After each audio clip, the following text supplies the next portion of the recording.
I watched my father, Gerald, slide the elegant resort vouchers across the white linen tablecloth, his weathered hands delivering them to each family member with theatrical precision. The steakhouse buzzed around us, crystal glasses catching candlelight as he announced these were for family members who actually contribute to our success. When he deliberately skipped over me, the silence stretched like a taut wire. My brother Marcus leaned back in his leather chair, that familiar smirk spreading across his face. "Well, you don't," he said, his voice cutting through the expensive atmosphere.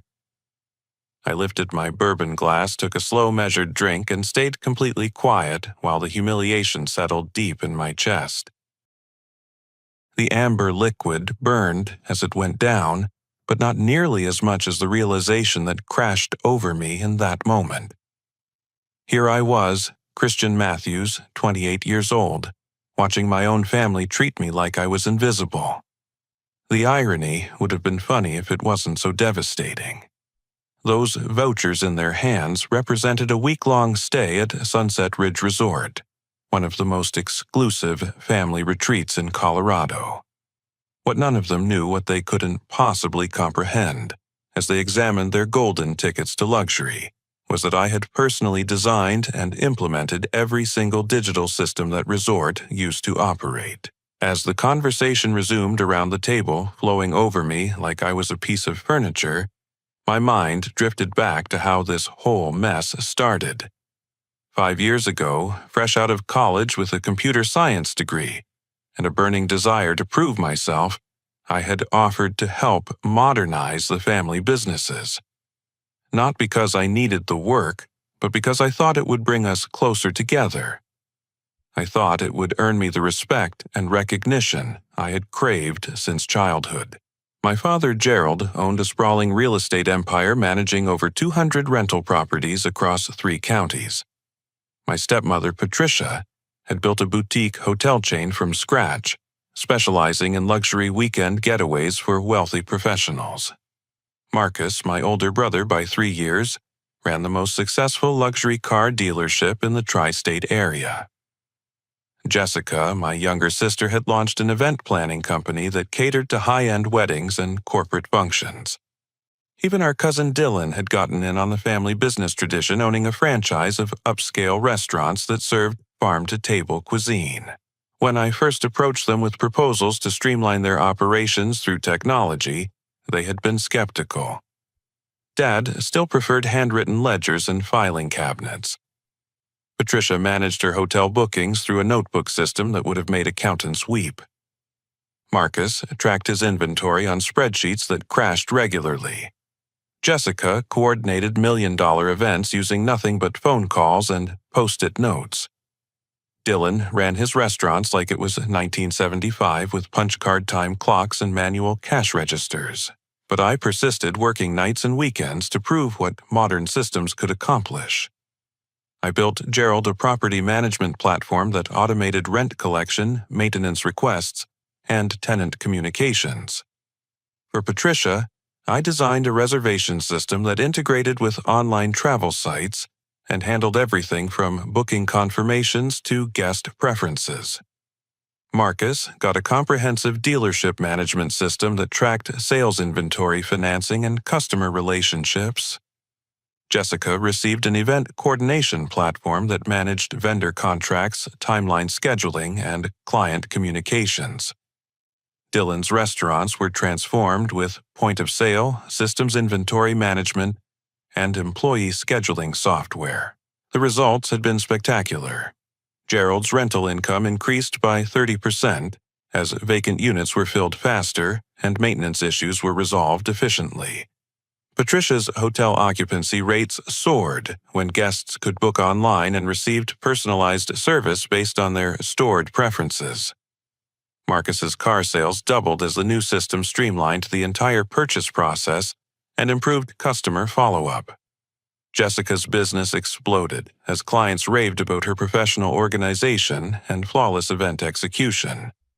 Dylan's restaurants saw profit margins grow significantly through better inventory control and optimized staffing, But here's what really stung as I sat there listening to them laugh and plan their luxury vacation.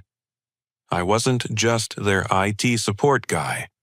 I was the architect of their entire digital infrastructure. Every website, every database, every automated system that kept their businesses running smoothly had been built by my hands, designed by my mind, and maintained through my constant vigilance. The vouchers they held were for a resort that operated on booking software I had custom coded. The reservation confirmations would be sent through email servers I managed. Their loyalty points and reward accounts were stored in databases I had designed and secured. Even the resort's internal systems for managing guest services, housekeeping schedules, and restaurant reservations were built on platforms I had developed for Patricia's hotel chain and then licensed to other properties. Yet here they sat, accepting Gerald's proclamation that I didn't contribute to the family's success. The man who had given them the tools to multiply their profits was being dismissed as irrelevant. The irony was so bitter I could taste it along with the expensive bourbon. As Gerald raised his glass for a toast to the family's continued prosperity, I made a decision that would change everything. I would show them exactly how much I contributed. I would demonstrate in the most direct way possible what happened when you took Christian Matthews out of the equation. But first, I needed to understand the full scope of what I was dealing with. I needed to go home, log into my systems, and see exactly how deep my integration into their business operations really went. The drive home from the restaurant felt like moving through thick fog, my mind processing the evening's humiliation, while my hands operated the steering wheel on autopilot. My apartment building rose before me in the darkness, a modest place that reflected my practical approach to life. While my family spent their increased profits on luxury cars and designer clothes, I had invested in top-tier computer equipment and a home office that rivaled any corporate IT department. I climbed the 2 flights of stairs to my unit, my footsteps echoing in the empty hallway. The familiar comfort of my space welcomed me as I switched on the lights, revealing walls lined with multiple monitors, server racks humming quietly in the corner, and cables organized with obsessive precision. This was my sanctuary, the place where I had built digital empires for people who apparently thought I was worthless. I settled into my ergonomic chair and powered up my primary workstation. As the screens flickered to life, I began pulling up administrative interfaces for each family business. What I discovered in the next 2 hours would have been shocking if it weren't so predictable. My family hadn't just been taking my contributions for granted. They had been actively planning to discard me entirely. The first revelation came through the family group chat system I had set up for coordinating business matters.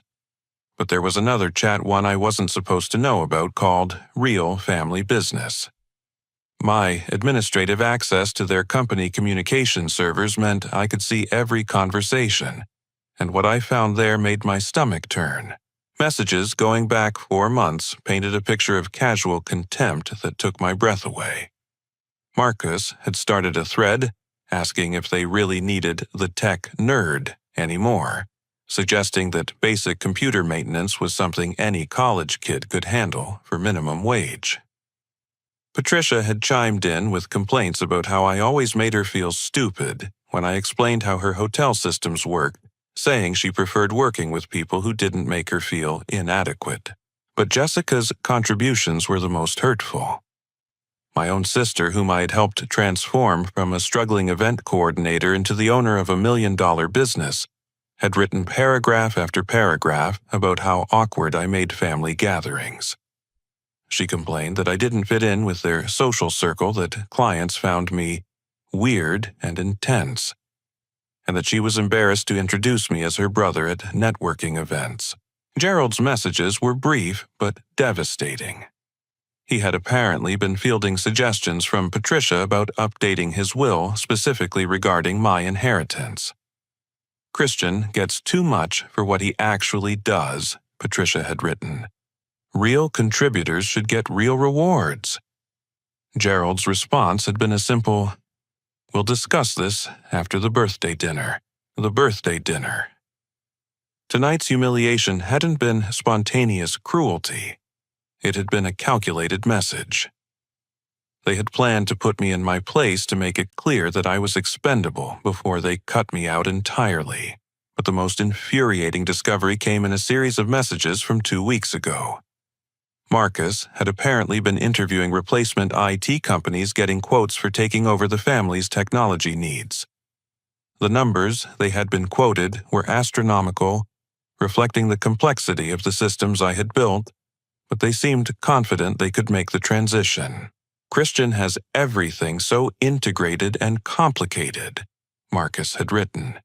The new company says they'll need to rebuild most of it from scratch, but at least we'll own our own systems instead of being dependent on him.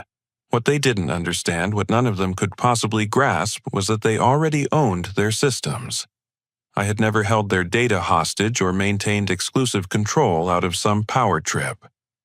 I had simply been the only one who understood how everything worked because I had built it all to their exact specifications and maintained it with meticulous care. But their messages revealed a fundamental misunderstanding of technology that would have been amusing if it weren't so insulting.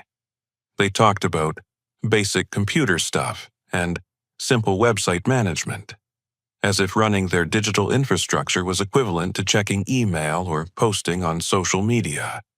They had no concept of server architecture, database design, cybersecurity protocols, or system integration. As I scrolled through months of these conversations, a cold fury began building in my chest.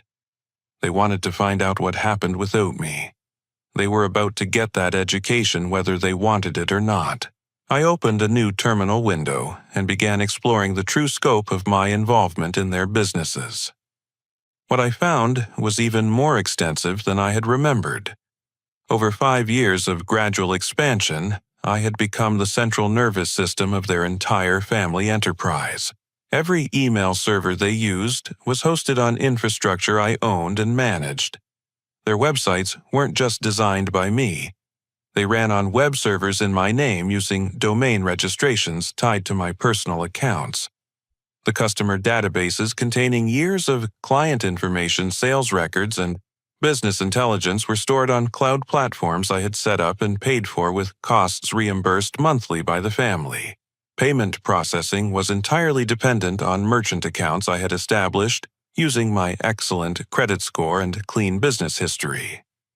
When customers paid for hotel rooms, restaurant meals, event planning services, or luxury cars, the money flowed through systems that required my authorization and oversight. But it went deeper than just infrastructure. The custom software I had developed for each business wasn't generic off-the-shelf products they could replace easily.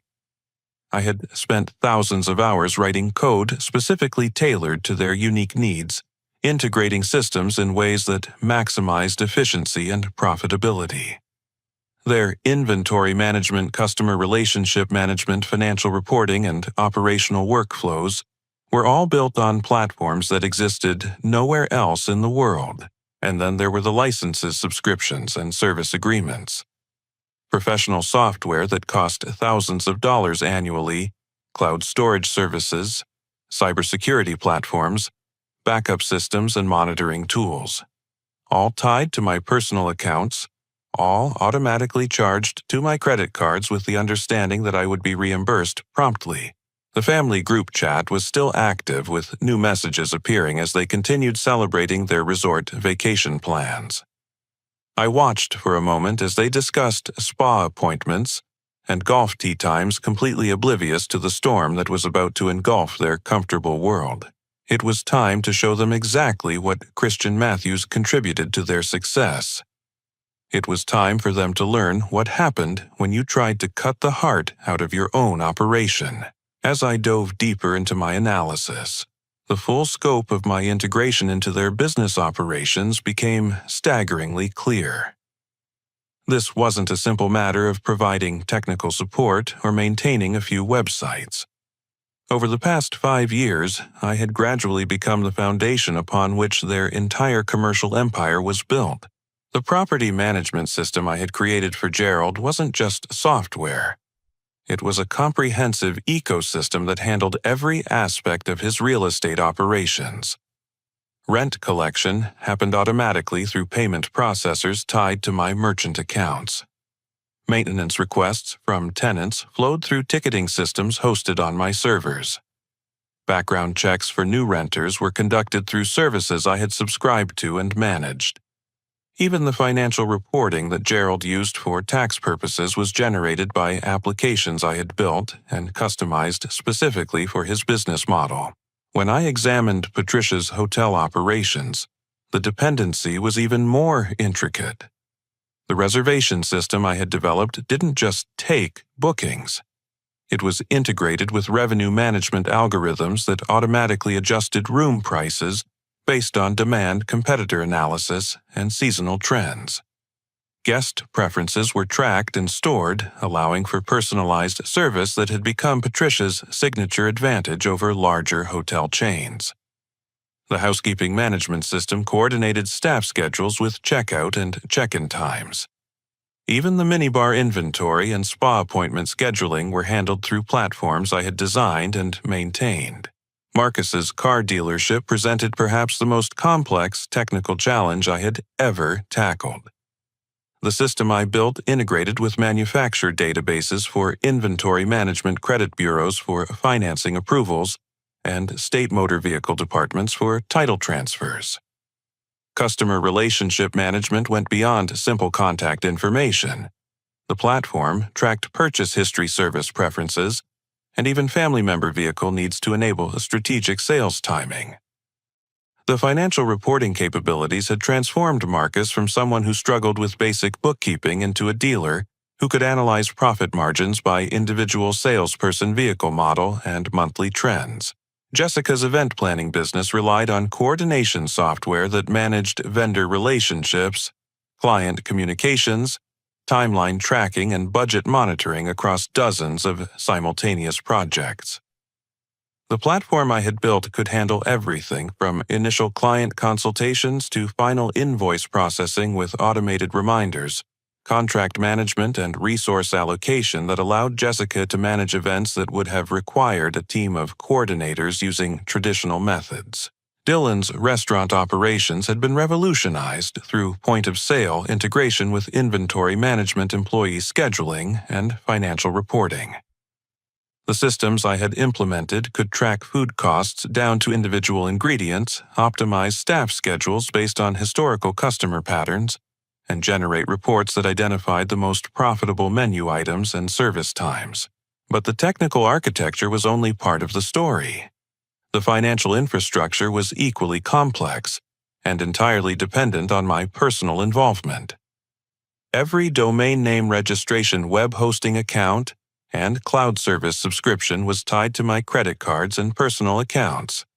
I had established these arrangements during the early days when the family businesses were smaller and their credit profiles were less established. As their operations grew and became more sophisticated, we had simply maintained the existing structure because it worked efficiently. The merchant accounts processing their customer payments were particularly critical. These required extensive financial background checks, personal guarantees, and ongoing compliance monitoring. I had qualified for premium processing rates and terms that saved the family businesses thousands of dollars monthly in transaction fees. Replacing these accounts would require each business to go through lengthy approval processes, potentially facing higher costs and stricter terms. Software licensing represented another layer of complexity. Professional applications for accounting, customer management, cybersecurity, and business intelligence cost tens of thousands of dollars annually. I had negotiated enterprise agreements that covered all family businesses under umbrella licenses, achieving significant cost savings compared to individual subscriptions. These agreements were tied to my personal business credentials and couldn't be simply transferred to other parties. The data itself was perhaps the most valuable asset they didn't understand they were risking. Years of customer information, sales trends, operational metrics, and business intelligence were stored in databases I had designed and secured. This information enabled strategic decision-making that had contributed significantly to their growth and profitability. Losing access to historical data would be like performing surgery on their businesses while blindfolded. Security was another dimension they hadn't considered. I had implemented comprehensive cybersecurity measures that protected their businesses from the constant threats facing online operations. Firewall configurations, intrusion detection systems, data backup protocols, and disaster recovery plans were all managed through systems I had designed and monitored continuously. Without proper security oversight, their businesses would be vulnerable to data breaches, ransomware attacks, and other threats that could destroy their reputations and expose them to significant legal liability. As I cataloged the interconnections and dependencies, I realized that attempting to replace me wouldn't just be expensive and time-consuming. It would be nearly impossible without significant business disruption. The systems I had built were too integrated, too customized, and too essential to their daily operations to be quickly replicated or replaced. But what truly shocked me was discovering how much money flowed through accounts and services tied to my personal credentials. Monthly charges for hosting software security services and technical support totaled over $8,000, all automatically charged to my credit cards with the expectation of family reimbursement. Some months when annual license renewals came due, or additional services were needed, the charges could exceed $15,000. I had been operating essentially as an unpaid business partner, providing not just technical expertise but also financial backing and personal guarantees for critical business infrastructure. Yet they saw me as an easily replaceable vendor who could be dismissed without consequence. The family group chat was still active with messages about packing for their resort trip and making dinner reservations. They had no idea that their celebration was about to become a crisis. They couldn't imagine that their comfortable assumptions about business operations were built on foundations that could be removed with a few keystrokes. It was time for a reality check that would reshape their understanding of what Christian Matthews actually contributed to their success. It was time for them to experience their businesses without the infrastructure they had taken for granted for 5 years. I cracked my knuckles and pulled up the resort's administrative interface, the same custom platform I had built for Patricia's hotels and licensed to other luxury properties.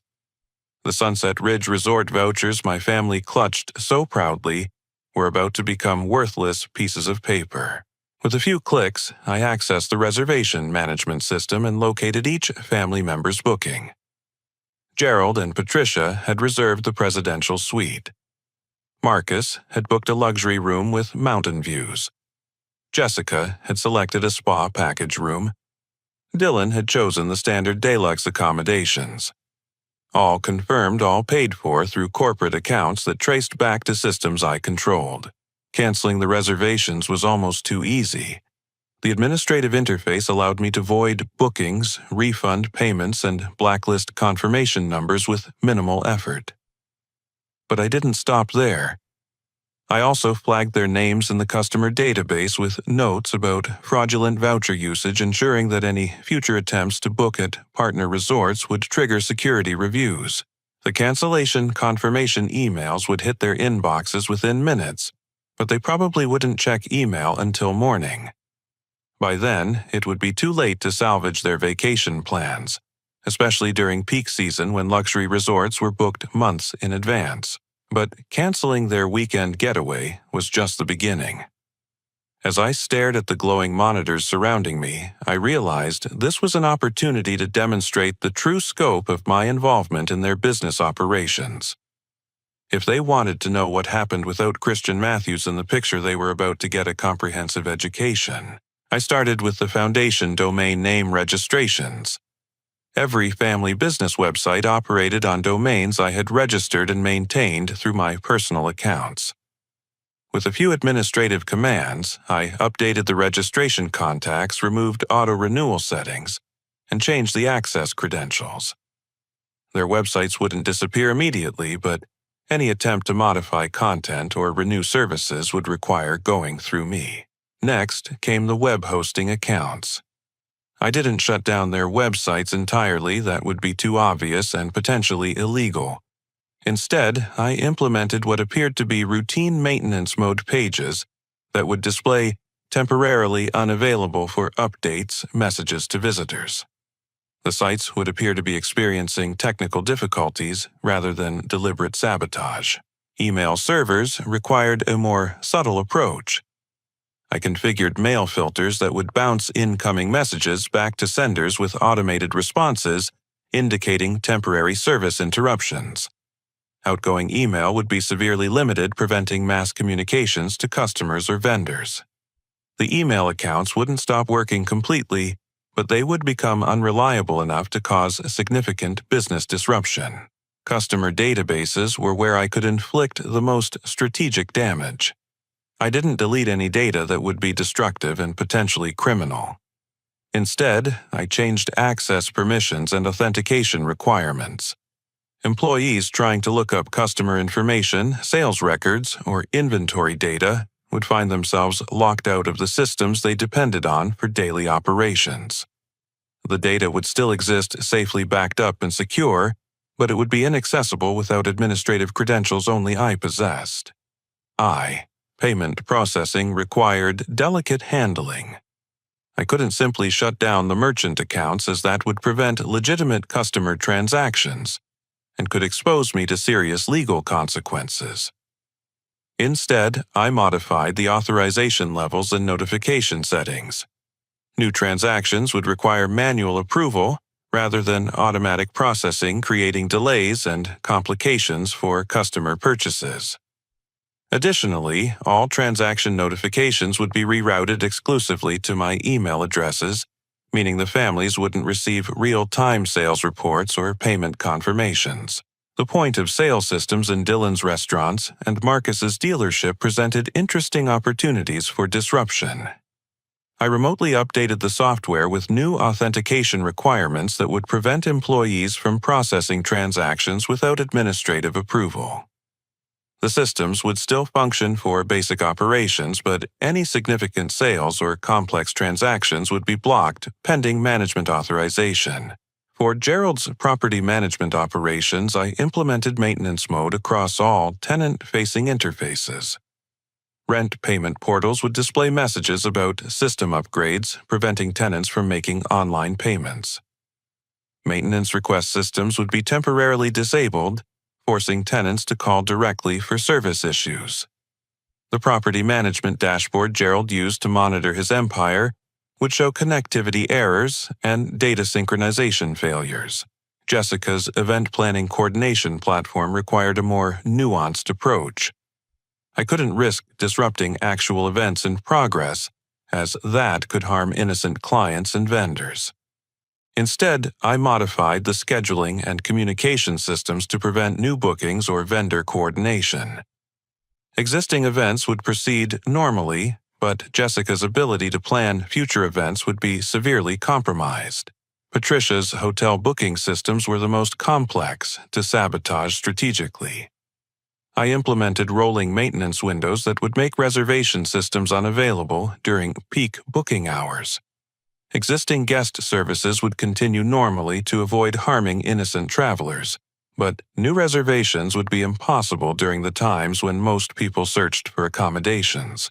By 2 a.m, I had systematically modified or restricted access to every critical business system the family relied upon. The changes were designed to appear like technical difficulties rather than deliberate sabotage, providing me with plausible deniability while maximizing business disruption.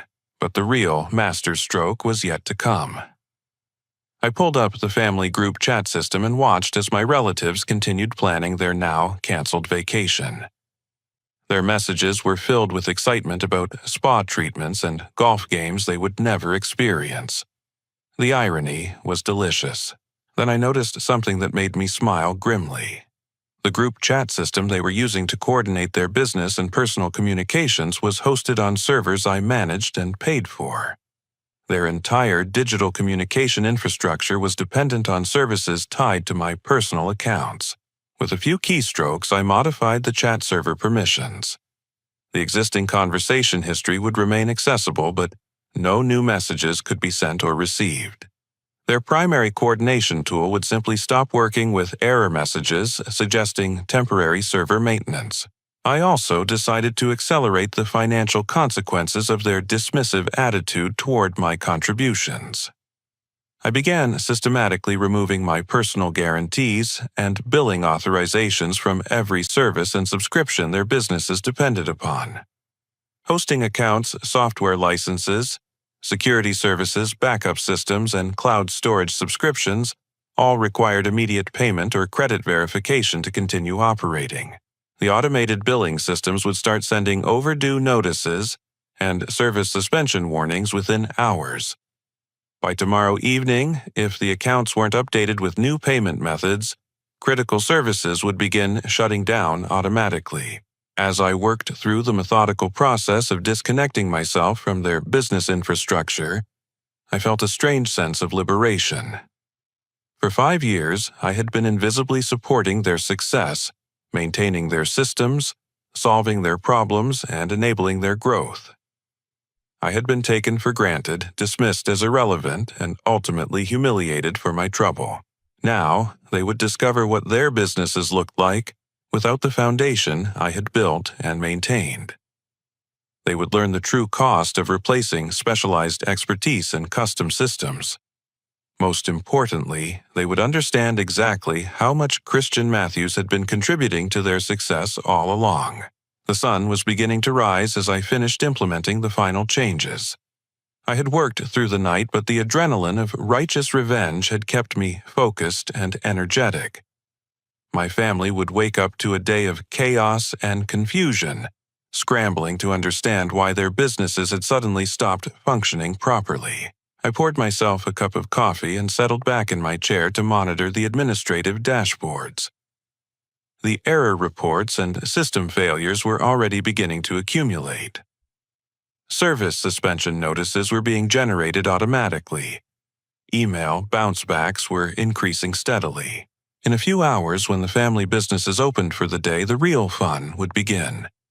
Employees would arrive to find systems offline, customers would encounter error messages, and vendors would receive bounced communications.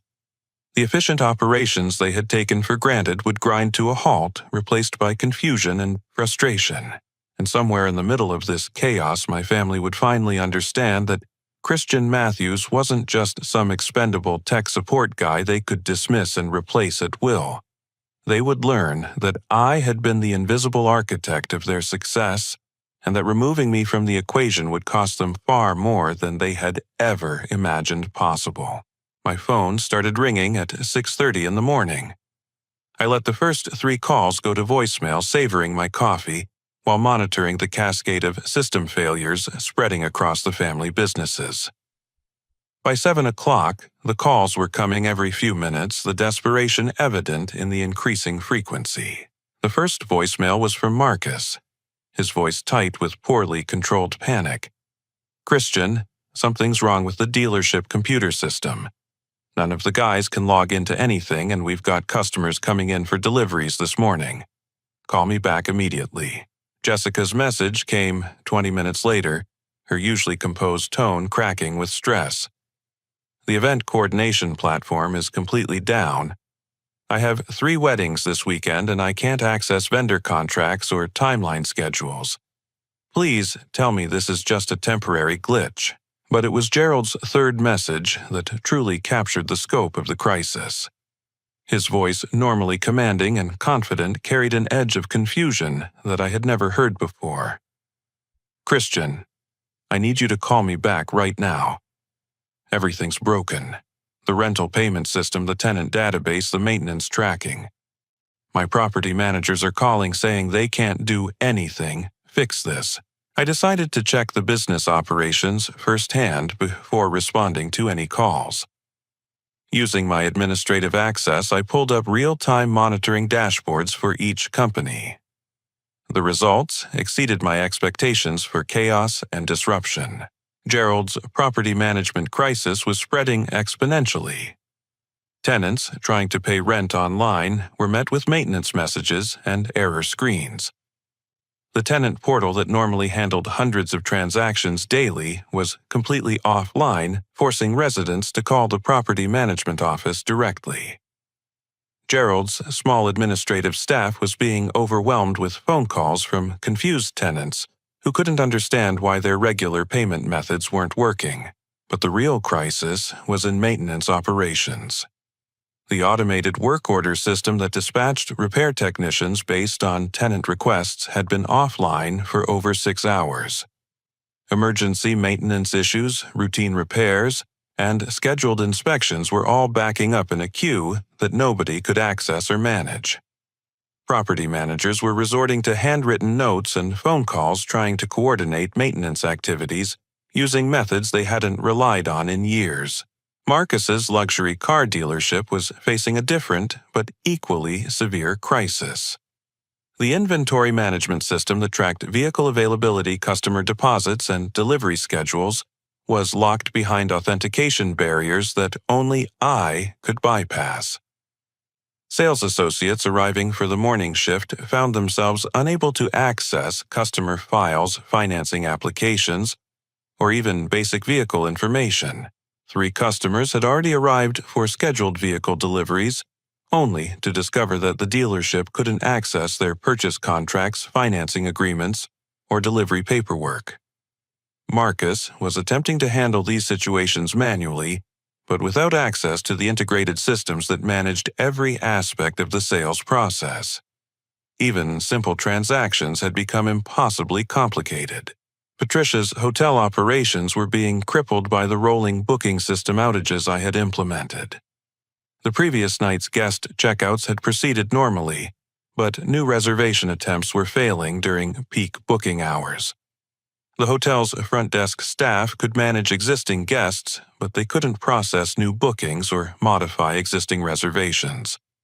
Corporate clients trying to book conference rooms and group accommodations were being turned away due to system unavailability.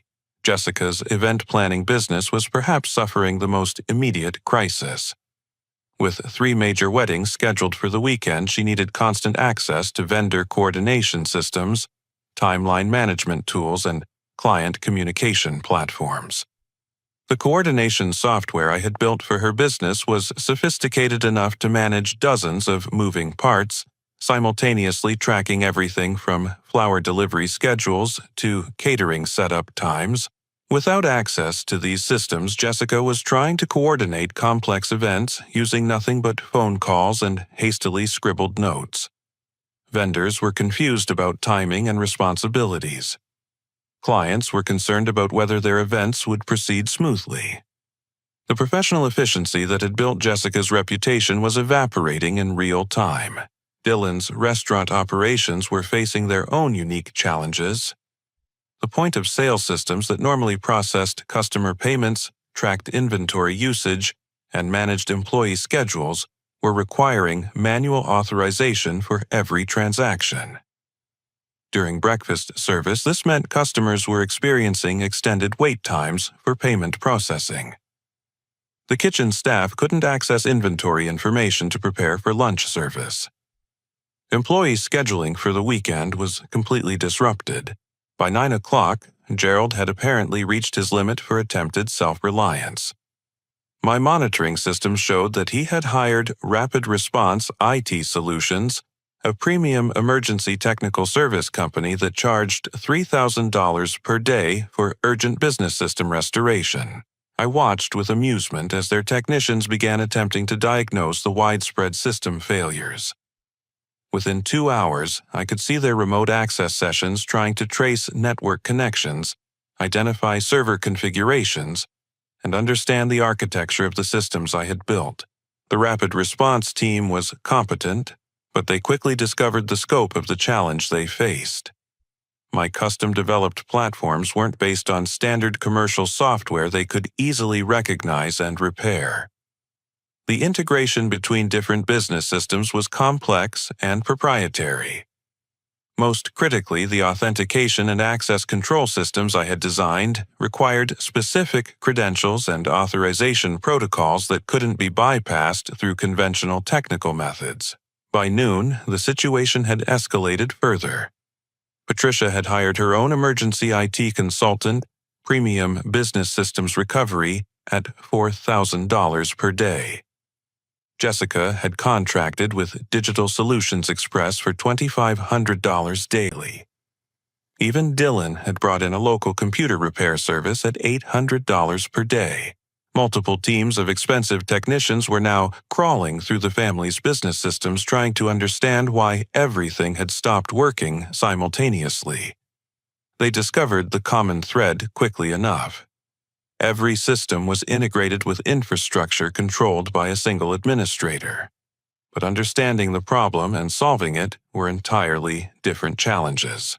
The custom software I had developed over 5 years wasn't documented in ways that outside technicians could easily interpret. The database schema's API integrations and security protocols were unique to each business, but interconnected in ways that made isolated fixes impossible. Attempting to restore access to one system without understanding its dependencies on other systems would likely cause additional failures. By 2 p.m, I had received 37 phone calls and 42 voicemails from various family members and their hired technical consultants.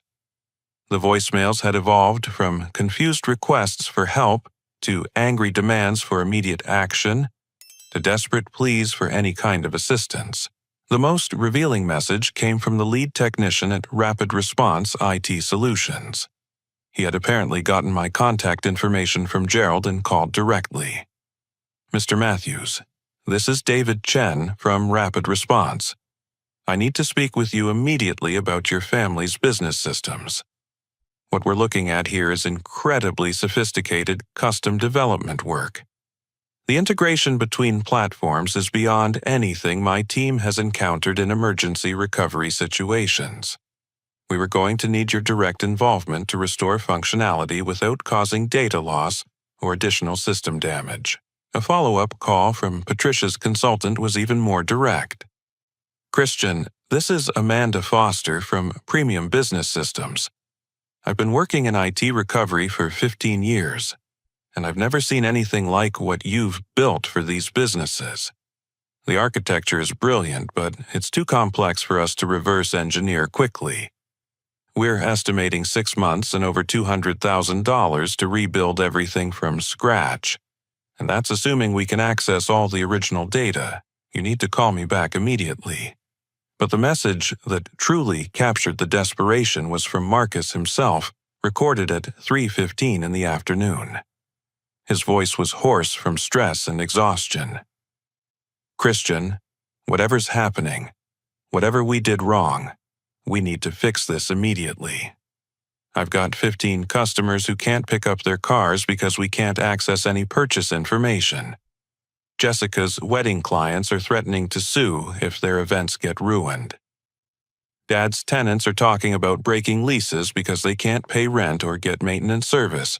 We're losing thousands of dollars every hour this continues. Please call me back." The technical consultants were discovering what I had known all along. The systems I had built weren't just software applications that could be easily replaced or bypassed. They were comprehensive business infrastructures that had been carefully designed, integrated, and optimized over years of development and refinement. Attempting to replicate this work quickly was like trying to rebuild a symphony orchestra during the middle of a performance. As evening approached, the financial impact was becoming staggering. Gerald's property management company was facing potential lease violations and tenant lawsuits. Marcus's dealership was losing sales and damaging relationships with customers and manufacturers. Patricia's hotels were turning away bookings during their busiest season. Jessica was risking her professional reputation with clients who had paid tens of thousands of dollars for events that might not proceed as planned. Dylan's restaurants were operating inefficiently with frustrated staff and customers, but the most expensive consequence was the emergency technical support itself. 5 different consulting teams working around the clock at premium rates were generating bills that would exceed $20,000 daily. And despite their collective expertise and massive financial investment, None of them could restore the functionality that the family businesses had lost when they decided Christian Matthews didn't contribute to their success. The irony was perfect. In trying to prove they didn't need me, they were spending more money in 2 days than I had cost them in an entire year of technical support and system maintenance. They were learning in the most expensive way possible exactly what my contributions were worth. The pounding on my apartment door started at 8:30 on the third morning of the crisis. I had been expecting this visit, monitoring their increasingly frantic communications, as the technical consultants admitted defeat and the daily financial losses mounted into tens of thousands of dollars. Through the security monitor, I could see Gerald, Patricia, and Marcus standing in the hallway. Gerald's usually immaculate appearance showed signs of stress, wrinkled clothes, unkempt hair, and the exhausted look of someone who hadn't slept properly in days. Patricia clutched her phone with white knuckles, probably calculating the mounting costs of canceled bookings and emergency IT services. Marcus looked like he wanted to punch through the door. I took my time walking to the entrance, straightening my comfortable clothes and running a hand through my hair. When I opened the door, the contrast between their agitated states and my calm demeanor was immediately apparent. "We need to talk," Gerald said without preamble, his voice carrying the authoritative tone he used in business negotiations. But there was an undercurrent of desperation that undermined his attempt at control. "Good morning to you too," I replied, stepping aside to let them enter. "Please come in. Can I get anyone coffee?" They filed into my living room, their eyes immediately drawn to the array of monitors and technical equipment that filled one wall. For the first time, they were seeing the nerve center from which I had managed their digital empires for 5 years. Marcus couldn't contain himself any longer. "Christian, what the hell is going on? Everything's broken. We've spent over $60,000 on emergency IT consultants and none of them can fix anything. They all keep saying we need your involvement to restore the systems." I settled into my desk chair, swiveling to face them while they remained standing in obvious agitation. "I'm not sure I understand the problem, Marcus. At the birthday dinner, you made it very clear that I don't contribute to the family's success. I assumed you had everything under control." Patricia stepped forward, her carefully maintained composure cracking. "Christian, this isn't the time for games. My hotels have lost over $40,000 in bookings this week. The technical consultants are telling me that rebuilding our reservation systems could take 6 months and cost $250,000. We need you to fix whatever's gone wrong with our computer systems." "Nothing's gone wrong with your computer systems," I replied calmly. "They're working exactly as designed. The issue is that you no longer have authorized access to systems that require my personal credentials and administrative oversight." Gerald's face was reddening with a combination of frustration and dawning understanding. "What are you talking about?" "Those are our business systems. We own them." I couldn't help but smile at his fundamental misunderstanding. "Actually, you don't own them, Dad. You own the data and you own the businesses that use the systems. But the infrastructure, the software, the hosting accounts, the domain registrations, the security certificates, the merchant processing accounts, and the service contracts are all tied to my personal accounts and credentials." "That's ridiculous," Marcus snapped. "Why would everything be set up that way? Because 5 years ago, when I offered to help modernize your businesses, none of you had the technical knowledge, credit history, or business relationships necessary to establish enterprise-level IT infrastructure," I explained patiently. "I used my credentials, my credit, and my expertise to build systems that transformed your small operations into major commercial enterprises." I stood up and walked to my main workstation, pulling up a financial spreadsheet I had prepared for this moment. "Since we're all here, let me show you something interesting. Over the past 5 years, I've paid for hosting services, software licenses, security platforms, backup systems, and technical support subscriptions, totaling over $320,000. That's money that came out of my personal accounts to keep your businesses running. Patricia's face went pale as she processed the number. But we reimburse you for those expenses. Sometimes, I corrected. When you remember and when it's convenient. I've got records showing that you're currently $47,000 behind on reimbursements for the past 18 months. But that's not the real issue. I turned back to face them, my voice growing harder. The real issue is that you decided I was expendable. You concluded that my contributions weren't valuable enough to warrant basic respect, let alone inclusion in family celebrations. So, I decided to show you exactly what your businesses look like without those contributions. Gerald was beginning to understand the scope of his miscalculation. Christian, if this is about the birthday dinner, we can discuss that. But you can't hold our livelihoods hostage over a misunderstanding. A misunderstanding. I let out a bitter laugh. Dad, I found your hidden group chat. I've read every message where you discuss cutting me out of the will, where Marcus calls me the tech nerd, where Jessica complains about being embarrassed by me, where Patricia suggests I get paid too much for basic computer stuff. The silence that followed was deafening. They had been caught red-handed, their casual cruelty exposed in detail. I know about the replacement IT companies you've been interviewing Marcus. I know about the plans to transition away from my services. I know Patricia has been pushing Dad to minimize my inheritance because I supposedly don't contribute enough to deserve it. Marcus's attempt at defiance crumbled. We were just exploring options. That doesn't mean we wanted to cut you out completely. No.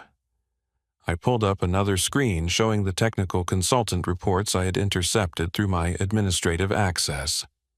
Because according to the emergency recovery specialists you hired, replacing my custom systems would require rebuilding everything from scratch. 6 months of development time. Over $200,000 in costs, and that's assuming you could find developers capable of replicating 5 years of specialized work. I turned to face Patricia directly. Your hotel consultant specifically noted that the reservation system I built for you is more sophisticated than what most major hotel chains use. The integration with revenue management, customer preferences, and operational coordination is apparently unprecedented in the boutique hotel industry. Patricia shifted uncomfortably, unable to meet my eyes. And Marcus, your automotive consultant, was quite impressed by the dealership management platform. Apparently, the integration between inventory financing, customer relationships, and manufacturer systems is exceptionally advanced compared to standard dealer software. He estimated that replicating its functionality would require a team of 6 developers working for 8 months. But I wasn't finished. I had one more revelation that would complete their education about the consequences of dismissing Christian Matthews. Here's what none of you understood when you decided I was expendable. I continued pulling up another set of files. Through my administrative access to your business systems, I've been automatically monitoring your financial transactions for security and backup purposes. What I discovered is that you've been engaging in some very questionable business practices. Gerald's face went white. What are you talking about? I'm talking about unreported cash transactions, Marcus. Your dealership has been selling vehicles off the books to avoid tax obligations. I'm talking about skimmed revenue, Patricia. Your hotels have been underreporting cash payments and keeping dual accounting records. I'm talking about hidden rental income, Dad. You've been collecting cash from certain tenants and failing to report it as taxable income. The room fell completely silent as the implications sank in. Dylan's restaurants have been systematically underreporting cash sales to reduce tax liability. Jessica's business has been accepting cash payments for events without proper documentation. All of this has been flowing through payment systems and accounting platforms that I designed and monitored. Patricia found her voice first, though it was barely above a whisper. You're threatening to turn us into the IRS. I'm not threatening anything, I replied calmly. I'm simply pointing out that your businesses have been operating in ways that could expose you to serious legal consequences, and all of that activity has been documented in systems that I control and maintain." Gerald slumped into a chair, the full weight of their situation finally becoming clear. "What do you want, Christian?" "I want what I've always wanted, Dad. I want to be treated like a member of this family instead of hired help that you can dismiss when convenient. I want recognition for the work I've done to build your success. I want respect for the expertise that transformed your small businesses into major operations." I sat back down, my voice softening slightly. "I want an apology for 5 years of being taken for granted. I want acknowledgement that Christian Matthews has contributed more to this family's financial success than anyone else at that birthday dinner table." Marcus looked like he wanted to argue, but the evidence was overwhelming. Their businesses were completely paralyzed without my systems. Emergency consultants had confirmed that replacing my work would be extraordinarily expensive and time-consuming. And now they understood that I had documented information about business practices that could destroy them if revealed to authorities. And most importantly, I concluded, I want assurance that this family will never again make the mistake of assuming they can succeed without the foundation I've built for them. The confrontation that they had planned as an angry demand for system restoration had become a lesson in the real dynamics of power and dependency within the family business empire. They had come expecting to intimidate me into compliance, but they were leaving with a much clearer understanding of who actually controlled their commercial success. The silence stretched for nearly 5 minutes as my family processed the full scope of their miscalculation. Gerald sat slumped in the chair. Patricia stared at her phone screen without seeing it, and Marcus paced nervously near the windows. The comfortable assumptions that had guided their treatment of me for 5 years had been completely shattered. Finally, Gerald raised his head and looked directly at me. "Christian, what you've shown us today has been a wake-up call that I honestly didn't see coming. I thought I understood how our businesses worked, but clearly I was operating with incomplete information." He stood up slowly, his movements showing the exhaustion of 3 days spent dealing with system failures and mounting costs. "I owe you an apology that's 5 years overdue. We all do. The way we treated you at the birthday dinner was inexcusable, but apparently it was just the visible tip of a much larger problem." Patricia stepped forward, her usual composure replaced by genuine remorse. "Christian, I want you to know that my suggestions about your inheritance weren't based on an accurate understanding of your contributions. I was seeing only the surface level of what you do not, the foundation you've built that makes everything else possible. I was jealous." Marcus admitted, his voice tight with embarrassment. "Your technical expertise made me feel stupid, so instead of asking you to teach me, I convinced myself that what you did wasn't really that important. The past 3 days have been a harsh education in how wrong I was. Over the next 2 hours, we had the most honest conversation our family had shared in years. They wanted to understand exactly how the business systems worked, what my role had been in their development and maintenance, and how we could restructure our relationship to prevent similar misunderstandings in the future. I explained the technical architecture in terms they could grasp, helping them appreciate the complexity and integration that had made their businesses so efficient. We discussed the financial arrangements, clarifying the distinction between infrastructure costs and service fees. Most importantly, we talked about communication, acknowledging that my family's lack of technical knowledge had created a barrier to understanding my contributions. Gerald proposed immediate changes that demonstrated his commitment to rebuilding our relationship. First, he wanted to clear up all outstanding reimbursements with a payment that would cover not just the overdue expenses, but also a bonus recognizing my financial support over the years.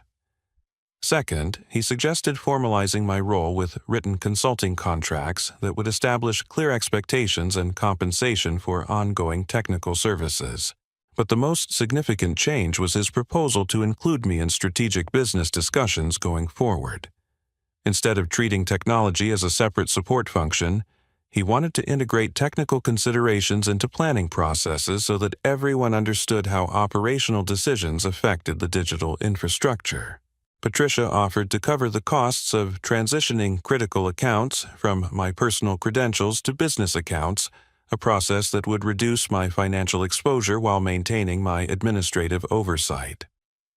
She also suggested establishing a family technology council that would meet quarterly to review system performance plan improvements and ensure that everyone stayed informed about technical developments. Marcus surprised me by asking if I would be willing to train him on basic system administration.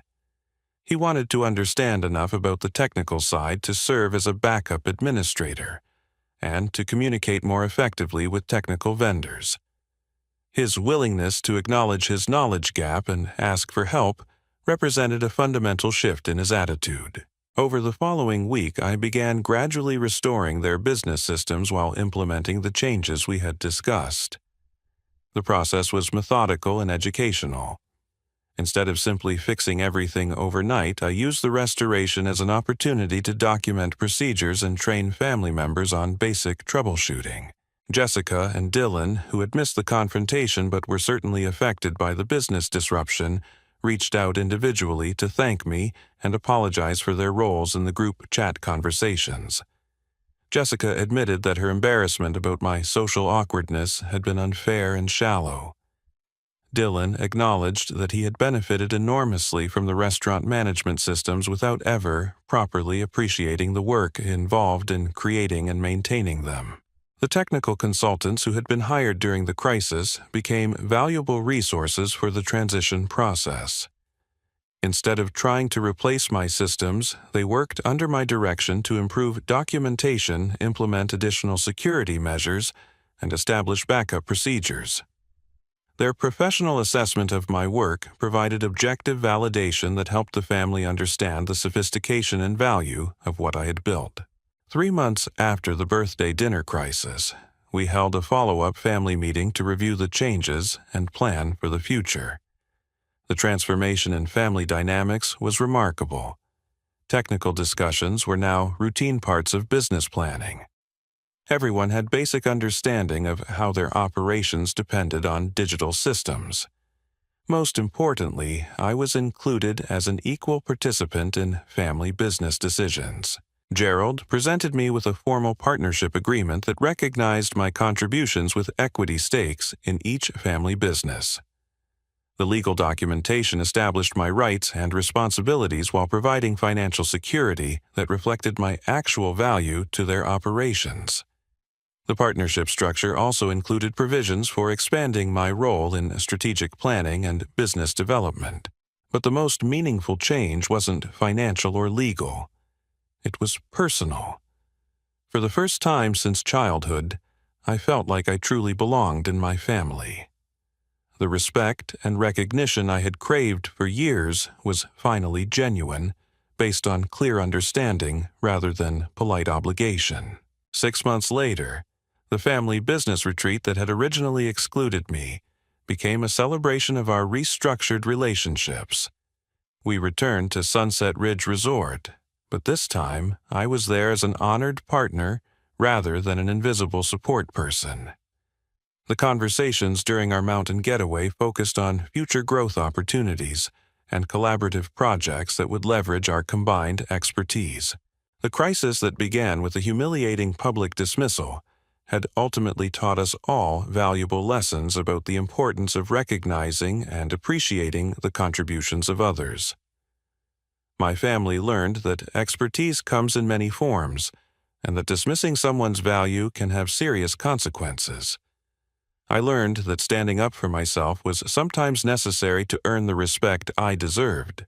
Looking back on the experience, I realized that the most important outcome wasn't the financial recognition or the formal business partnerships, though those were certainly gratifying. The real victory was establishing relationships based on mutual understanding and genuine respect. The family I had always wanted to be part of had finally become a reality. The technical systems that had been the source of so much conflict became symbols of our collaboration.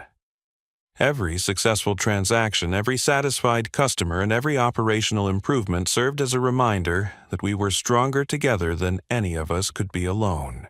As I tell this story, I often think about the lesson that emerged from those difficult days.